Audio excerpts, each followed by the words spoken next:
Hello everyone, इस video में हम करंट अफेयर्स कवर करेंगे। So now let's start. First news है रीसेंट टोएकथॉन से रिलेटेड। सो फर्स्ट थिंग फर्स्ट, ये टोएकथॉन क्या है?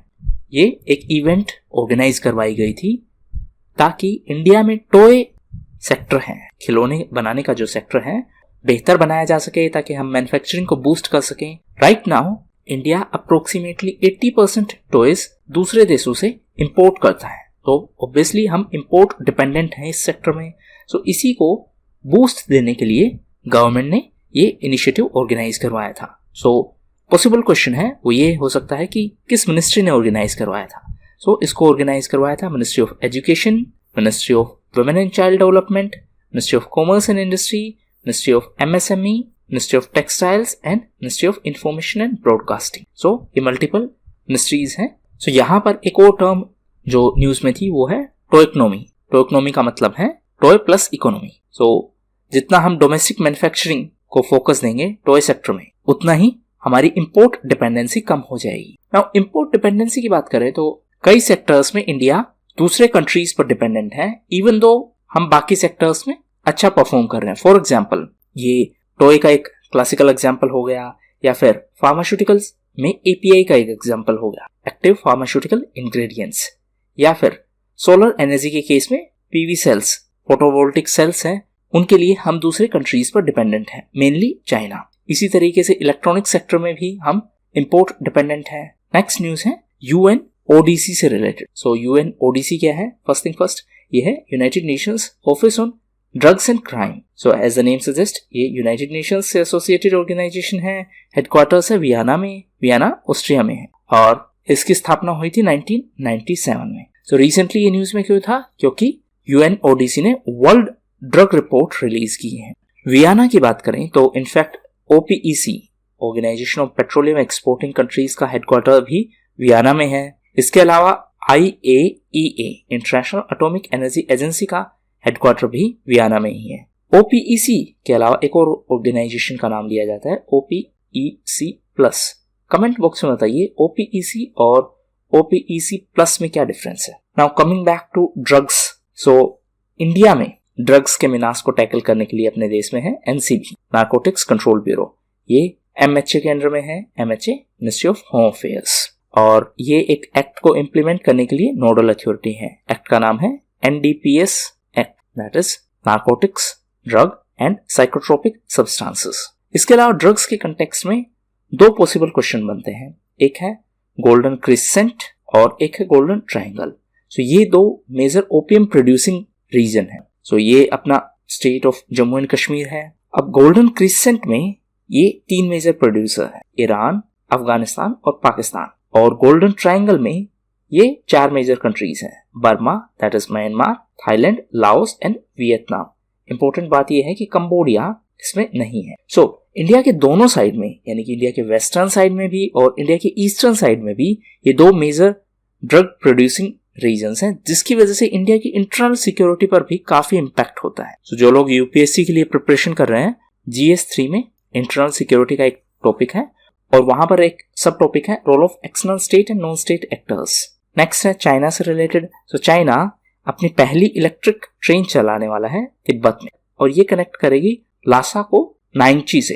ये नाइंगची अरुणाचल प्रदेश के पास है। तो ये आप देख सकते हो, ये अपना अरुणाचल प्रदेश का बॉर्डर है, और उसके उस साइड यानी तिब्बत वाली साइड ये नाइंगची है, ये लासा है, और ये इनॉग्रेट की जाएगी 1 जुलाई को। 1 जुलाई इसलिए सिग्निफिकेंट है क्योंकि CPC यानी कम्युनिस्ट पार्टी ऑफ चाइना है, उसकी सेंटेनरी सेलिब्रेशंस है, यानी 100 वर्ष पूरे होने के सेलिब्रेशन में। नेक्स्ट न्यूज भी चाइना से रिलेटेड है। सो रिसेंटली चाइना ने अनाउंस किया है कि वो 2033 तक 2033 तक मार्स पर अपना मैन्ड मिशन भेजेंगे। चाइना ने अभी रिसेंटली एक मार्स पर मिशन भेजा है, बट वो विदाउट एनी मैन है। ये मिशन होगा जो 2033 में लॉन्च किया जाएगा, ये मैन्ड मिशन होगा। मैन्ड मिशन का मतलब है मैन को भेजा जाएगा, इंसान को भेजा जाएगा। चाइना के अलावा कुछ और मार्स मिशन न्यूज में थे। सो इंडिया का जो मार्स मिशन है वो है MOM, मार्स ऑर्बिटर मिशन। ये 2014 में लॉन्च किया गया था। इसके अलावा रिसेंटली एक और मार्स मिशन न्यूज में था, एक्सोमार्स। ये 2022 में लॉन्च किया जाएगा। इसके लिए ESA, that is European space agency, and Roscosmos collaborate करेंगे। रोसकोस्मोस रशिया की स्पेस एजेंसी है। इसके अलावा रिसेंटली परसिवरेंस रोवर भी न्यूज में था, ये यूएसए का मिशन है। इसके अलावा होप प्रोब भी न्यूज में था, ये यूएई का फर्स्ट मार्स मिशन है। इनफैक्ट ये अरब वर्ल्ड का फर्स्ट मार्स मिशन है। इसके अलावा तियानवेन 1 न्यूज में था, ये चाइना का मार्स मिशन है और इसका जो रोवर है उसका नाम है झुरोंग। रिसेंटली ये परसिवरेंस रोवर इसलिए भी न्यूज में था क्योंकि ये मार्स के जजीरो क्रेटर पर लैंड हुआ था। सो आपसे एग्जाम में पूछ सकते हैं कि ये क्रेटर किस प्लेनेट से रिलेटेड है, ये मार्स से रिलेटेड है। और रिसेंटली नासा ने कुछ पिक्चर्स रिलीज की थी और ये पाया कि ये जो जजीरो क्रेटर है ये धरती पर जो साल्दा लेक है उससे मिलती जुलती, यानी इसके कैरेक्टरिस्टिक्स इससे मिलते जुलते हैं। साल्दा लेक टर्की में है। इसकी ज्योग्राफिकल लोकेशन देखें, ये जो रेड डॉट है ये साल्दा लेक की ज्योग्राफिकल लोकेशन है। ये है मेडिटेरेनियन सी, ये अटलांटिक ओशन है और ये है straight of Gibraltar. Comment box में बताइए क्या टर्की G20 का एक मेंबर है या नहीं। नेक्स्ट है UK liaison officer joins navy's information fusion centre. So first thing first, ये इंफॉर्मेशन फ्यूजन सेंटर है, ये इंडियन ओशन रीजन के लिए है। तो इसका फुल जो नाम है वो है IFCIOR, information fusion centre for Indian Ocean region, और ये इंडियन नेवी का है। मेन पर्पस क्या है? मेन पर्पस है कि डिफरेंट कंट्रीज के साथ कोलैबोरेट करना ताकि मैरीटाइम डेटा के बारे में कोऑपरेट किया जा सके एक दूसरे के साथ। मैरीटाइम डेटा का मतलब है ओशन रिलेटेड जो मूवमेंट्स हैं उनके बारे में इंफॉर्मेशन। सो इसके लिए डिफरेंट कंट्रीज के साथ कोलैबोरेट किया है इंडिया ने। और ये जो IFCIOR है इसका हेडक्वार्टर है वो गुरुग्राम में, गुरुग्राम हरियाणा में है। इनफैक्ट जो ISA है, इंटरनेशनल सोलर अलायंस, इसका मुख्यालय भी हरियाणा के गुरुग्राम में है। सो ISA पहली ऐसी इंटरनेशनल ऑर्गेनाइजेशन है, इस लेवल की ऑर्गेनाइजेशन है जिसका मुख्यालय इंडिया में है। इसके अलावा रिसेंटली एक और ऑर्गेनाइजेशन थी जिसका मुख्यालय इंडिया में है, यह है CDRI। कमेंट बॉक्स में बताइए CDRI का फुल फॉर्म क्या है। ओशन की बात करें तो एक ऑर्गेनाइजेशन है इंडियन ओशन रिम एसोसिएशन। इसमें इंडियन ओशन से बॉर्डर बाउंड्री शेयर करने वाले सभी देश हैं एक्सेप्ट पाकिस्तान और म्यांमार। इसके अलावा एक और ऑर्गेनाइजेशन है Indian ocean commission. Recently India इसमें ऑब्जर्वर बना है। इसके अलावा इंडियन ओशन के कंटेक्स्ट में एक और टर्म फ्रीक्वेंटली यूज होती है सागर। सागर का फुल फॉर्म है security and growth for all in the region. Next है स्वेज कैनाल से रिलेटेड। सो कुछ महीने पहले स्वेज कैनाल में एक शिप की वजह से कैनाल ब्लॉक हो गई थी, तो उसके चलते जो इजिप्ट की अथॉरिटीज हैं उन्होंने शिप कंपनी से लगभग $1,000 और टू बी स्पेसिफिक $916 मिलियन की डिमांड की थी एज ए कंपनसेशन।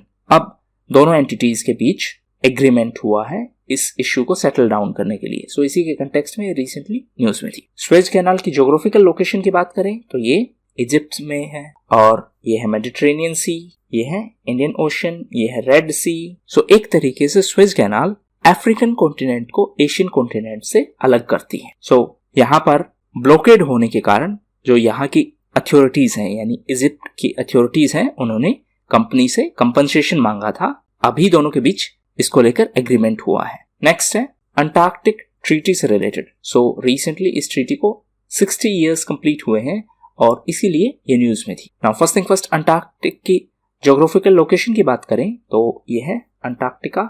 और इस अंटार्कटिक ट्रीटी की बात करें तो ये एक्चुअली 1959 में साइन की गई थी, लेकिन अफेक्टिव हुई थी ये 1961 में। और अभी इसमें 54 मेंबर्स हैं, इंडिया ही इसमें एक मेंबर है। अंटार्कटिका की बात करें तो रिसेंटली अंटार्कटिका एक और इवेंट के कारण न्यूज में था, A76। कमेंट बॉक्स में बताइए ये A76 क्या है। इसके अलावा इंडिया की बात करें तो इंडिया 1983 में इस ट्रीटी का मेंबर बना था और इंडिया ने कई इनिशिएटिव्स भी लॉन्च किए हैं अंटार्कटिक रीजन के लिए। सो इंडिया का पहला साइंटिफिक मिशन था दक्षिण गंगोत्री।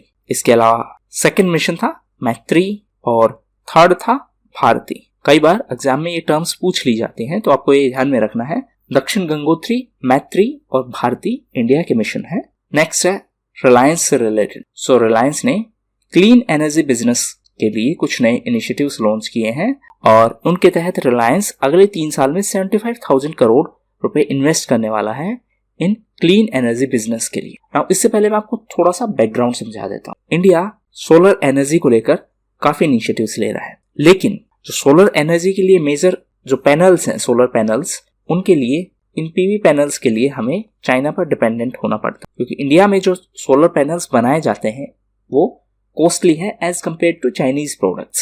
सो इसके लिए गवर्नमेंट ने अभी कुछ इनिशिएटिव्स लिए थे और उनमें से एक इनिशिएटिव है PLI स्कीम भी। PLI का मतलब है प्रोडक्शन लिंक्ड इंसेंटिव। सो 10 सेक्टर्स के लिए गवर्नमेंट ने ये PLI इनिशिएटिव्स अनाउंस किए थे। उनमें से एक सोलर सेक्टर के लिए भी है और यह है high efficiency solar PV modules, और इसके लिए इम्प्लीमेंटिंग अथॉरिटी है ministry of new and renewable energy. और इसी डायरेक्शन में अभी रिलायंस इंडस्ट्रीज ने ये अनाउंस किया है कि वो नए मैन्युफैक्चरिंग यूनिट सेटअप करेंगे सोलर फोटोवोल्टिक सेल्स के लिए, और इसी के चलते 4 गीगा फैक्ट्रीज सेटअप की जाएंगी। ये सेटअप की जाएंगी धीरू भाई Ambani green energy giga complex initiative के तहत। सो ये थे मोस्ट इंपोर्टेंट न्यूज आर्टिकल्स। अब डिस्कस करते हैं कुछ इंपोर्टेंट न्यूज इवेंट्स। फर्स्ट है जॉन डेविड मैकफे। सो वो मैकफे एंटीवायरस सॉफ्टवेयर के क्रिएटर थे। रिसेंटली उनकी डेथ हो गई, इसीलिए वो न्यूज में थे। एक्चुअली वो टैक्स इवेजन के केस में स्पेन के एक जेल में बंद थे, वहां पर उनकी मौत हुई है। टैक्स इवेजन का मतलब है टैक्स चोरी। नेक्स्ट है लक्ष्य तेरे सामने है। सो इंडिया ने ओलंपिक गेम्स के लिए अपना थीम सॉन्ग अनाउंस किया है और यह है लक्ष्य तेरे सामने है, और इसको कंपोज किया है मोहित चौहान। नेक्स्ट है वर्ल्ड विटिल्गो डे। सो ये था 25 जून को। विटिल्गो एक स्किन डिसऑर्डर है जिसमें स्किन है वो अपना कलर खो देती है और स्किन व्हाइटिश हो जाती है। इसके अलावा 25 जून को डे ऑफ सी फारर के तौर पर भी मनाया गया। Next bill and Melinda Gates foundation. So recently ये फाउंडेशन न्यूज में थी क्योंकि वॉरेन बफेट ने इस फाउंडेशन के ट्रस्टी के तौर पर रिजाइन कर दिया है। नेक्स्ट है Kaval plus programme. So first thing first, ये केरल का एक प्रोग्राम है और इसमें उन बच्चों को सपोर्ट दी जाती है जो वल्नरेबल हैं और सेक्सुअल अब्यूज के विक्टिम्स थे। सो रिसेंटली ये इनिशिएटिव न्यूज में क्यों था? क्योंकि पहले ये 2 डिस्ट्रिक्ट में लॉन्च किया गया था, अब इसको एक्सपेंड करके मल्टीपल डिस्ट्रिक्ट्स में लॉन्च किया गया है। सो एक तो ये वल्नरेबल चिल्ड्रन से रिलेटेड है, दूसरा केरल का ये इनिशिएटिव है। नेक्स्ट है साल्ट प्रोग्राम। ये आंध्र प्रदेश का एक प्रोग्राम है, इसके लिए World Bank financial support provide करेगा। साल्ट का फुल फॉर्म है supporting Andhra learning transformation. Next है tip jar feature. So recently Twitter ने रेजर पे के साथ कोलैबोरेशन किया है इस इनिशिएटिव के लिए। है क्या ये इनिशिएटिव? इस इनिशिएटिव के तहत आप ट्विटर यूजर्स को, जो कंटेंट क्रिएटर्स हैं, उनको आप पे कर सकते हो। सो ऑब्वियसली एक तरीके से क्रिएटर्स को फाइनेंशियल सपोर्ट देने के लिए ये इनिशिएटिव लॉन्च किया गया है।